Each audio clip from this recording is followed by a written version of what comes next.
Okay, we are almost done. This presentation is only 2 slides long. And this presentation is basically the catch-all. You've heard an awful lot today, and it's in terms of the feature space, maybe just a small fraction of all the crazy things we're thinking of. And so basically what I want to do now is I just want to go through all the other things that we have worked on or plan to work on or have opinions about and are happy to talk about, so that if something resonates with something you're interested in, then you know that you should come talk to us. And of course, if there's something that's not on this list, then and you think should be, that's a good thing to talk about also.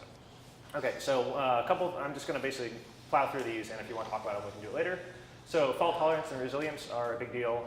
We have a plan for that, and we're going to work on it. Speculative execution as another way of hiding latency in these systems is something we think will be interesting. Temporary disk storage, and what I mean by this is we showed you this hierarchy of memories. The idea is there's no reason disk can't be another memory that you can store instances in during the course of an execution. So think of this as scratch memory that happens to be very large.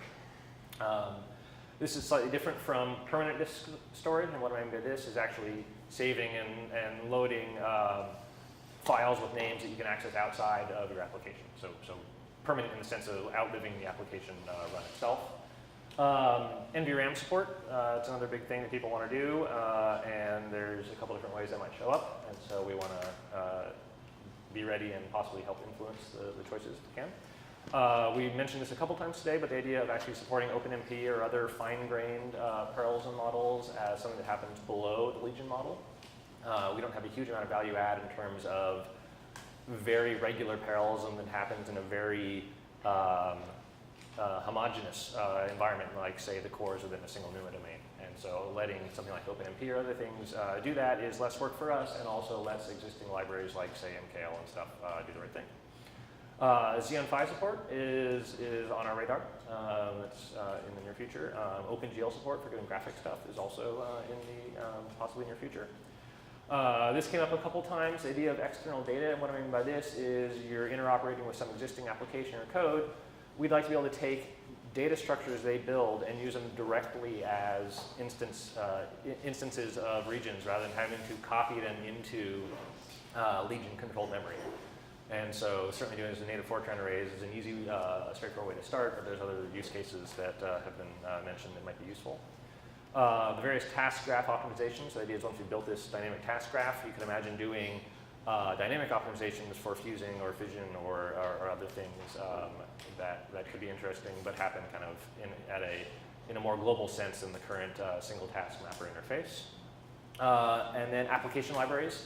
So we've got people actively thinking about basic, BLAS libraries and linear solvers, but there's certainly no end to this. And I would say mostly on this front, it's mostly finding people who are interested in doing it and enabling them rather than doing it ourselves. You've heard a couple things about various auto-tuning frameworks. We have some ideas for how to do it in general, and would love to find somebody who's interested in trying to build one, and we can help them do it. And I'm out of space on the slide, but not out of ideas, so I'll stop with that there.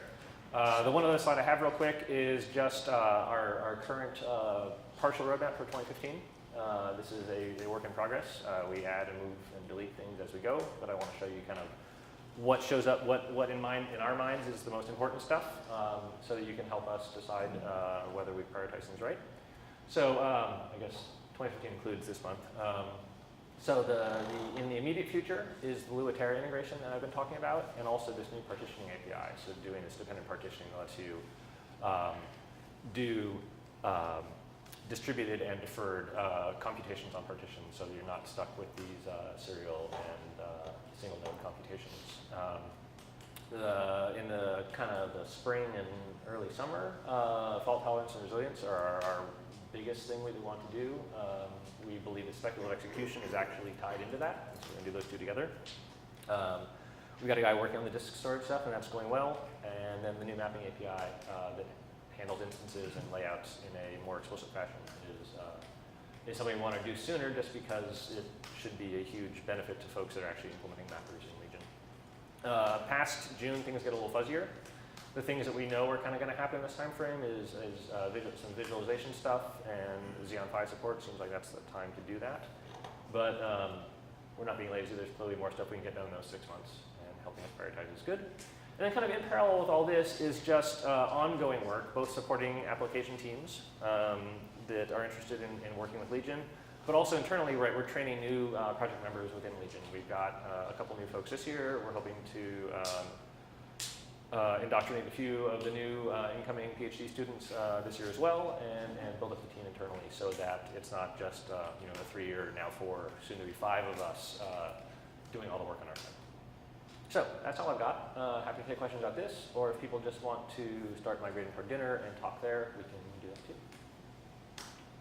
Yeah?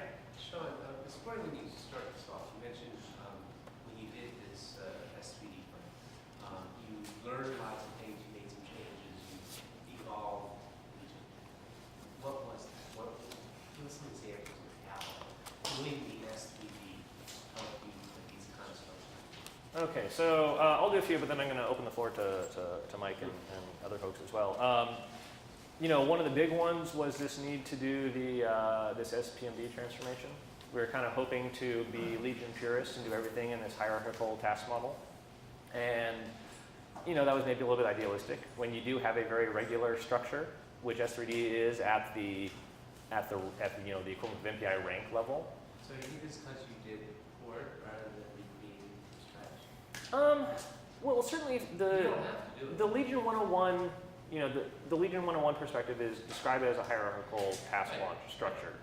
And when you have this notion of relatively small operations that happen over all the data, then another relatively short operation that happens over all the data, this model of fan out everywhere and come back and fan out everywhere and come back is really not the right answer.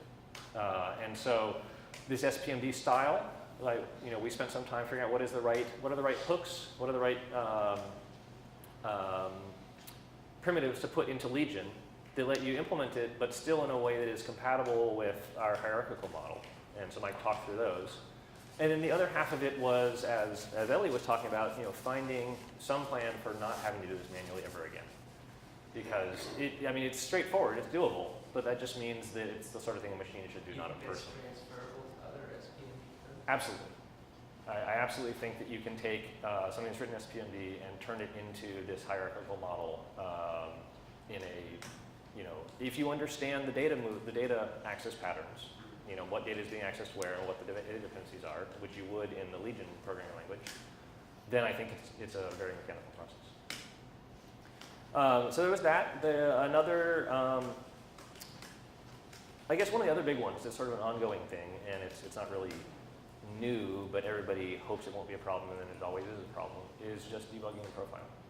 We spent almost no effort up front on that, and pretty much all of our debugging and profiling efforts, until Juan Chan actually stepping up and doing this proactively, have been, this is broken, what kind of thing can we cobble together to figure out why it's broken and how to fix it? And so getting ahead of the curve on that, and actually having a model that, again, fits into the Legion programming model. It's not just a grafted on thing, but having it actually be in the loop is a much better place to be. So working on that. You want to add anything? Yeah, I mean, the only thing I'll say is that just things show up at scale that don't show up anywhere else. It's Yes. probably a universal truth to everyone here, but, you know, but it just, you know, we've gone through that pain now, and we've, you know, making it so the runtime can deal with applications that have 4,000 fields on the field space and, you know, needs 8,000 nodes, right? Like those kinds of inefficiencies really only manifest when you do the full scale applications, and we've gone through a lot of that growing pain already, and we're past that point now. I would add some other things that, you know, Legion, very much the assumption of it was going to wrap your kernels, and we weren't so interested in how the kernels were written. But when we did S3D, you know, we actually had to have kernels that ran fast. I mean, otherwise it would be pointless. And Mike wrote a DSL compiler that does all kinds of fancy specialization for GPUs and CPUs for the chemistry kernels. And you know, that experience is really, I think, one of the things that made us want to do Lua-Terra, because you know that would have been much easier actually rather than writing, you know, this thing with makefiles and scripts and C++ that did all the code generation. If we just had it all integrated into the system. And so now, you know, Legion is not just about the distributed task, it also has a story where you